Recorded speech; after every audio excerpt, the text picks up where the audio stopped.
Number 26, Agabus, a New Testament prophet who prophesied world famine and told the Apostle Paul he would be arrested in Jerusalem. His name means grasshopper. 27, age. In prophetics, references to age carry two meanings. One, the period of time in which prophetic revelation being conveyed is set. And two, the number of years a person, place, or thing has been alive or in existence.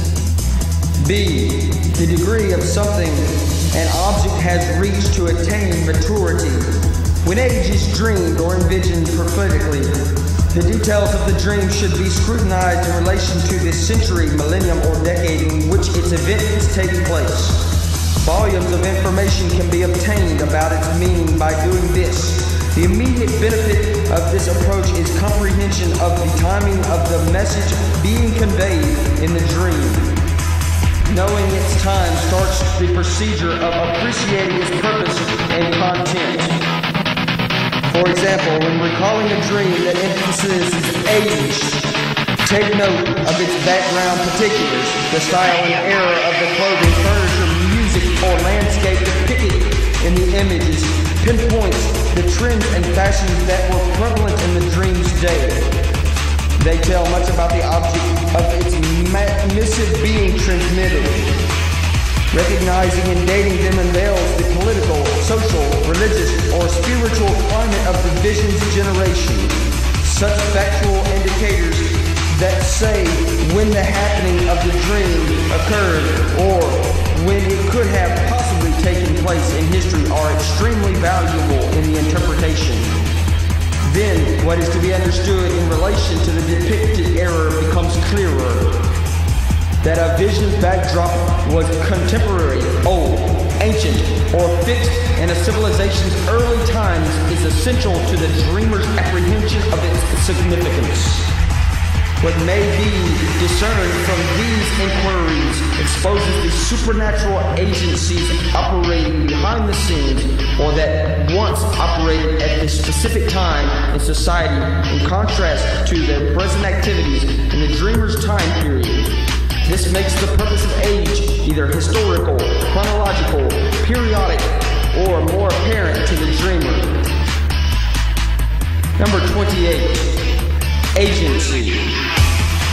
A representative extension or remote center of a principle, usually a company or country, one with delegated authority to act on its behalf. An agency is authorized to transact business in its sender or principal's name. Number 29, agency powers. A, the legitimate delegated right to conduct business and or handle the affairs of another. B, biblically understood as the spirit of a thing. Number 30, agent. B, representative delegated officer or authorized functionary of a country, business, or organization. A, agents conduct negotiations, handle transactions, and administrate diplomatic affairs on behalf of or in the stead of their sending principal. Number 31, Ahab. The seventh king of Israel who plunged the nation totally into idolatry, leading to its ultimate ruin. Ahab did this by his political marriage to Jezebel, a national princess and Baal's high priestess from Phoenicia, who displaced the nation's worship of Yahweh with her national god. 32. Ahijah, a prophet of Jeroboam's reign. His name means brother of Yahweh. He prophesied Israel's fragmentation at the reign of Jeroboam as judgment upon Solomon's defection from Yahweh to the gods of his heathen wives. Number 33, Ahura Mazda, the supreme god of good of the Zoroastrian religion. 34, Aion, the name of the Phoenician goddess of passing time and life. She is known as the mother goddess of ancient Turkey. Today the word is Aeon, for ages or eras. 35. Air. A, an element that symbolizes spiritual over natural matter. B, aerial dreams and visions refer to the celestial versus the terrestrial subjects and objects of God, including deities. Number 36. Akkad. Akkad is one of the Babylonian cities that Nimrod built. It is a sister city of Babel, Calneh, Erech, Sumeria, and finally of ancient civilization. Akkadia, another name for it, is an offshoot of Sumer, the ancient city that is renowned for introducing and or recording the introduction of education, astronomy, astrology, and medicine. Babylon ultimately perfected this knowledge with evolved to us. From Akkadia came the Amorites, who were the ruling powers when the Almighty called Abram. Number 37. Akkadian. A language and people of the ancient city-state Akkad that rose out of the overthrow of Sumerians. B, in the Bible it was called Akkad. Number 38. Allah. Hebrew word for the prophet's work of delivering and elevating those delivered to their exalted and predestined place in God, according to Hosea. Number 39. Allah. God of the Muslim religion. This deity had existed previously and was served by 3 daughters who were goddesses. They were called the daughters of Allah and held to the same obscene and pagan rituals of the day. In fact, the symbol of the god, the star crest, was tied to several goddesses of the day. Number 40. Allegory. Figurative speech used in this public assembly to illustrate true generalizations about humanity. The term is useful to prophetic messages of a revelatory nature. The Apostle Paul, allegory of Hagar and Sarah as the 2 birth mothers of Abraham's seed, corresponding to the 2 covenants, is one of a biblical example. Number 41. The Almighty.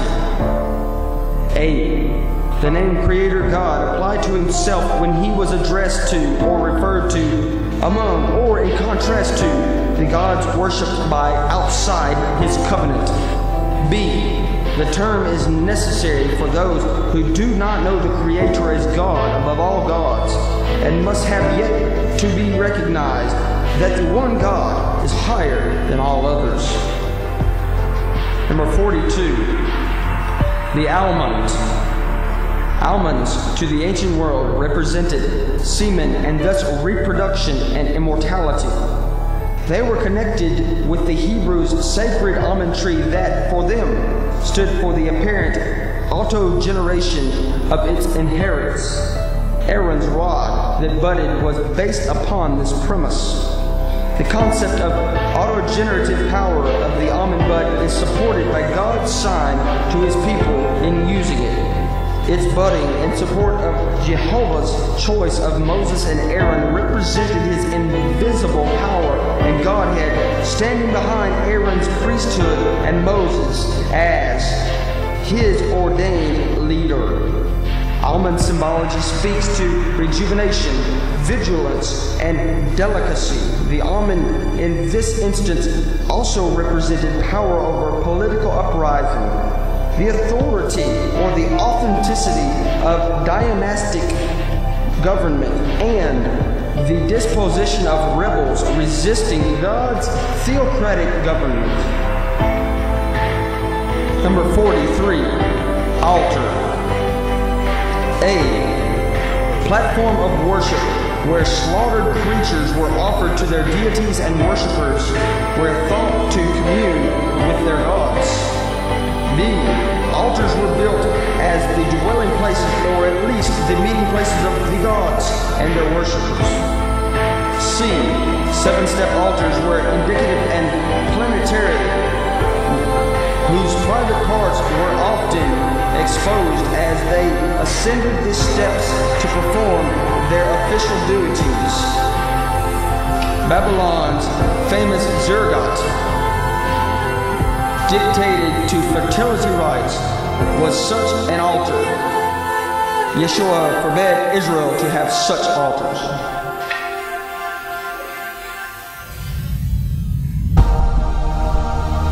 '44. Amazon. Women from the nation of women warriors, glamorized by ancient Greece for their warrior prowess.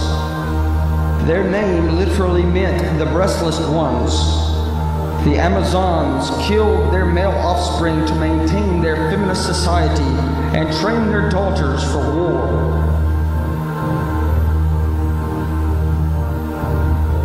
'45. Ambassador. A person engaged as a foreign representative to conduct diplomatic business on behalf of a country. Ambassadors ideally negotiated the terms and conditions of peace between two warring or hostile nations or factions. The general of the army, a member of the governing staff of the country, and a senator or two accompanied the old ambassadors on their assignments. They were always subject to the superior officer of one of these ranks.